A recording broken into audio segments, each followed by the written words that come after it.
il devrait y avoir une institution indépendante en France, adossée par exemple à la Caisse des dépôts et consignations, dont ce soit la mission de financer la vie politique avec les conditions de garantie et de sécurité normales. Ça pourrait d'ailleurs nous faire faire des progrès considérables parce qu'on découvrirait alors que un certain nombre de comportements ne sont pas acceptables. C'est-à-dire je pense que nous devons revoir la totalité de notre législation sur le financement public.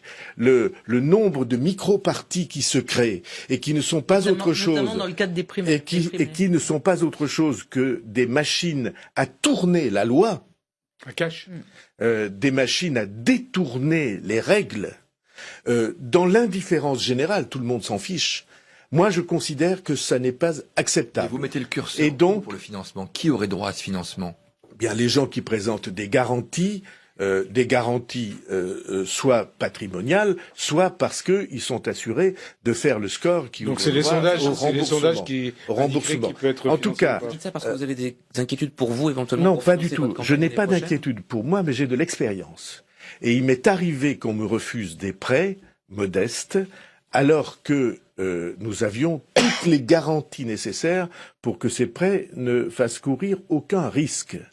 Et il m'est arrivé d'entendre des responsables de banques me dire « Ah non, nous ne finançons plus la vie politique, c'est fini ». Et le lendemain de découvrir dans le journal qu'ils avaient financé pour des dizaines et des dizaines de millions d'autres formations politiques. En gros, c'est que c'est parfois les banques qui poussent certains à la faute. Je dis, non pas en gros, mais précisément, qu'il est totalement anormal et totalement exorbitant que les banques puissent ainsi décider de qui va faire une campagne financée et de qui ne va pas la faire. Et je le dis aussi bien pour le Front National que pour toute autre formation politique.